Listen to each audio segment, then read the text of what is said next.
Okay, so your study analysis paper is the biggest paper assignment that you have in this course.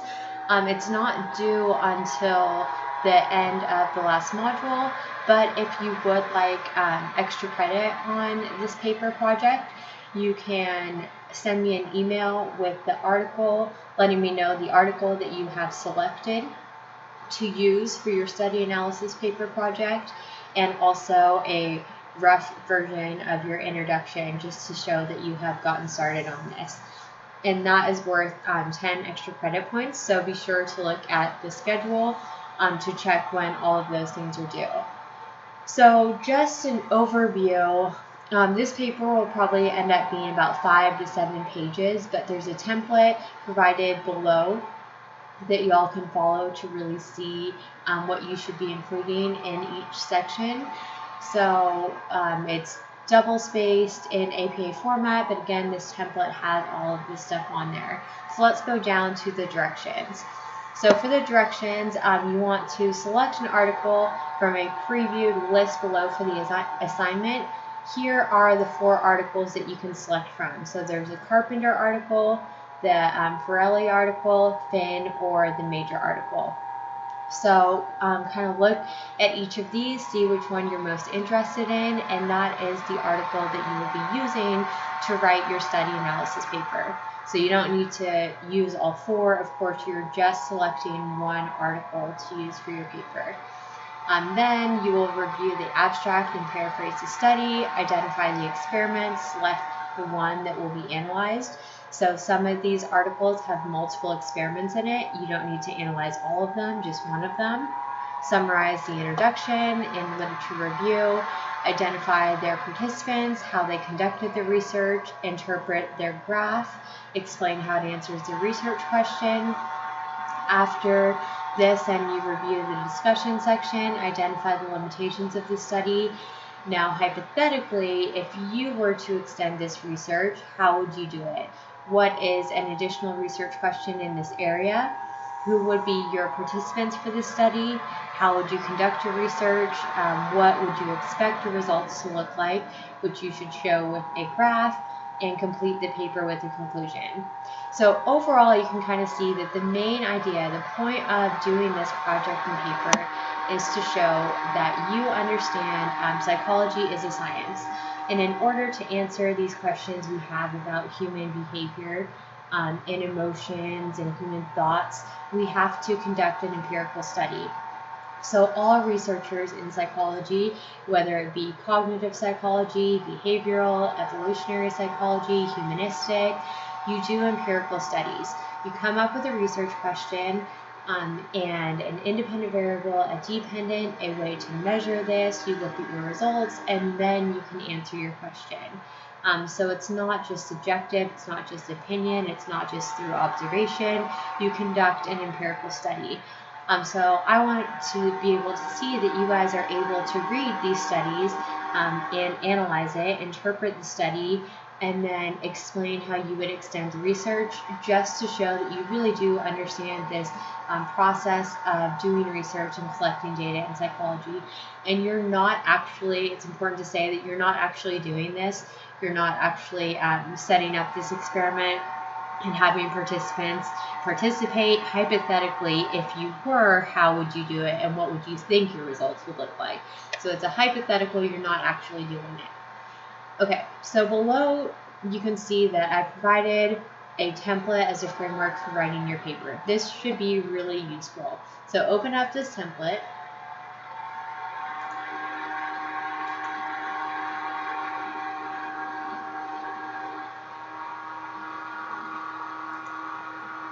And once you open this, I would just go ahead and save this document as your own and make all your changes on here. So I already have an APA style, your running head, the page number, so the title of the paper, your name, the class, institutional affiliation.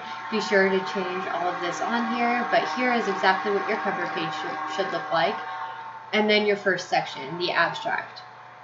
Okay, so keep this title abstract on here, and in the abstract you want to identify the article that you've selected from the articles folder. Sorry, it's not on Blackboard, it's on Canvas. This should be corrected.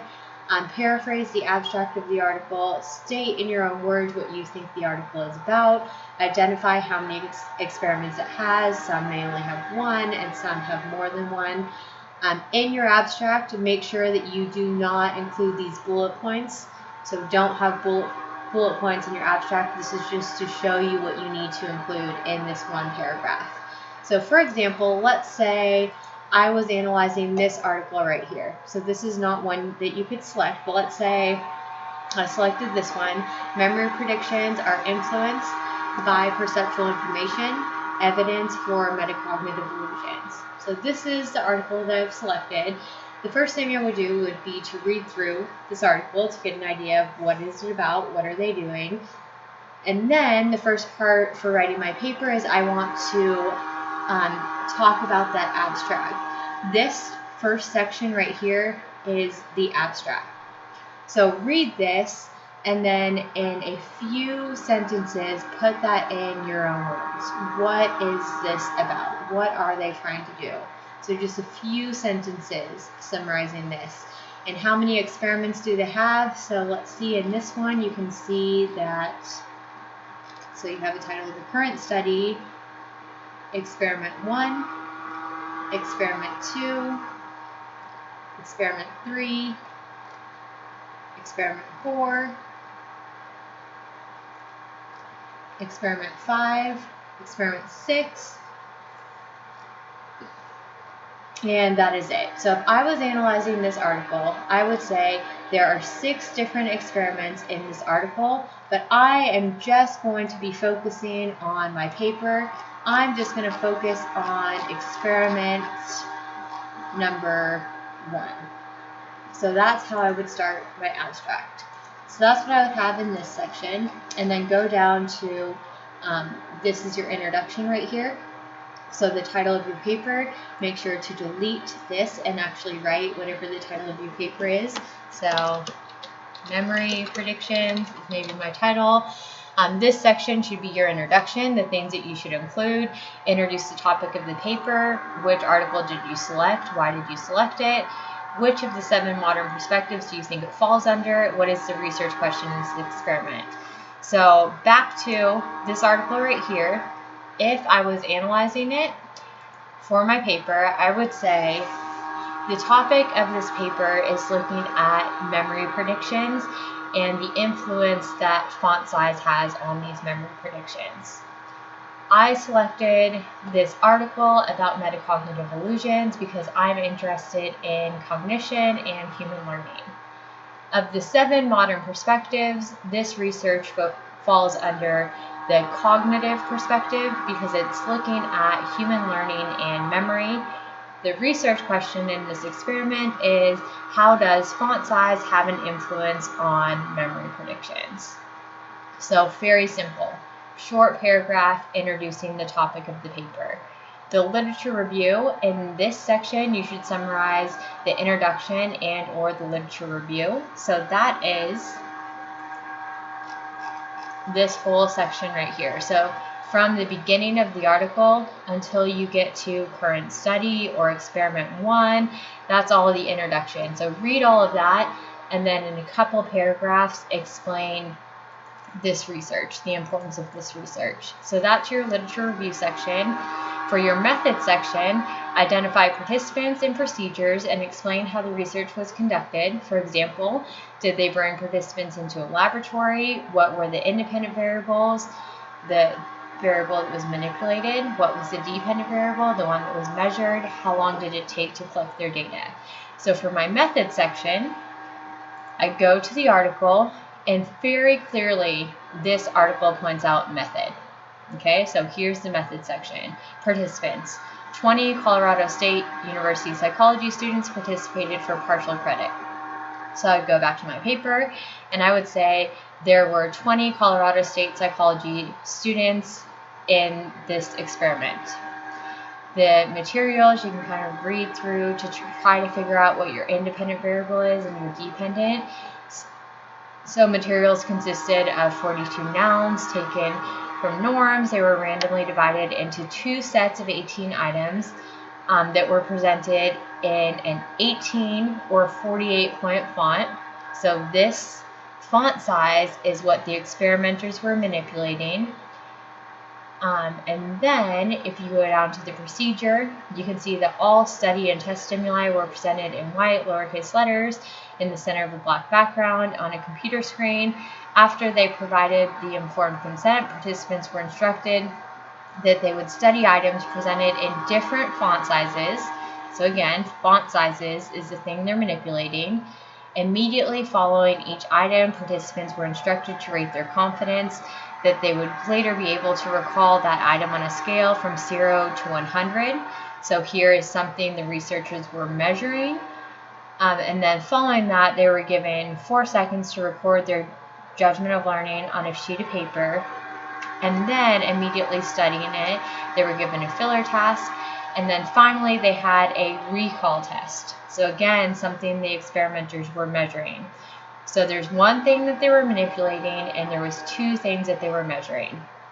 So if I was identifying this article, I would say, again, the participants were 20 Colorado State University students. This research was conducted in a laboratory. The participants were brought into the lab. The independent variable is the thing that the researchers were manipulating, which was font size. Participants either had words in an 18-point font or in a 48-point font. And then the researchers measured their confidence and also their memory. So the 2 dependent variables were confidence ratings, which are judgments of learning, and their overall memory. So how long did it take to collect their data? It took just 1 time in the lab to collect all the data. So very simply, that's how I would write my method section. And then for that results section, this is where you analyze the graph. You don't have to actually read all the results. So if I was analyzing the graph, I would go to this first graph right here. So to analyze this, think first about what the research question was. How does font size have an impact on judgments of learning and recall? So here is the independent variable, font size, either an 18-point font or 48-point font. Here are the 2 different dependent variables, judgments of learning and overall recall.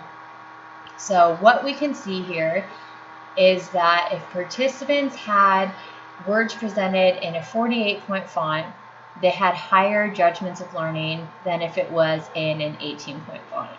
So judgments of learning were higher for the 48-point font compared to the 18-point font, but when you look at recall, there is absolutely no difference. So the size of a font impacts how well learners think that they're going to do on a task, but really it does not impact their recall at all. So this is a metacognitive illusion. So that is how I would write my results section. And then for the discussion, any limitations of the study, how should future research move forward?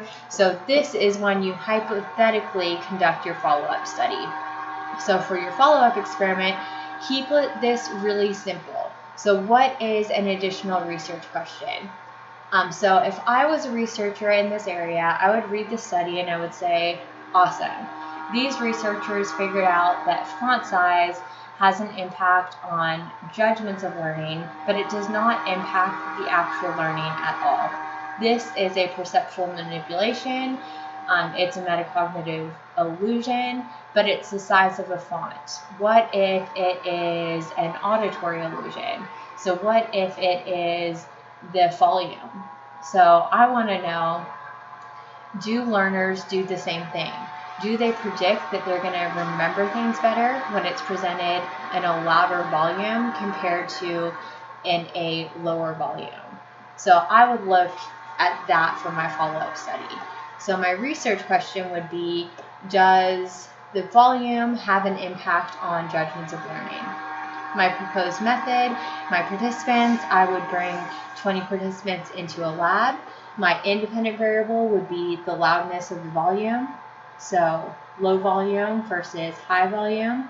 My dependent variable would be the judgments of learning, how I would conduct this research. I would bring them into a lab. I would explain exactly what I would do here. My expected results, so I would say based on what I figured out from the previous research, I would expect higher judgments of learning for a louder volume compared to a lower volume. And I would explain all that here, and then I would draw that out on a graph. So the example I have already provided is a graph with high caffeine dose and low, looking at memory performance. But instead, I could look at judgments of learning with a loud volume compared to a low volume. But change this to exactly match whatever your research question is and your predicted results. You can completely create your own graph, but this is just to get you started on the right track. And you can use this and edit everything on here if you would like to. And then the overall discussion, I would just complete the paper with the conclusion. So restate the general topic of the study, explain how your follow-up study builds on this, why was your research question important, why did you expect to see the hypothetical results that you demonstrated in your graph, are there any follow-up research questions that you could have asked, and then in your final paragraph, describe how this project has helped your understanding of how research is conducted in the field of psychology. And then at the very end, this is your reference section. So delete all the other references that you don't use, but keep the article that you've selected as your reference. And this just needs to be your one APA citation that's required for the paper. So once you have done that, I would recommend look through this rubric right here, make sure you have everything you need, and you will be ready to submit your paper. From previous courses, I can tell you that the thing that students have the most difficulty with is this method section, so identifying the independent and dependent variables, and also this follow-up experiment, so keeping your research questions simple and identifying your independent variable and your dependent variable in your own research question. So be sure to ask me any questions you have as you get started on this. Other than that, I'm looking forward to reading them. Students always do a great job in this paper. They're fun to read, so let me know if you all have any questions. All right, thank you.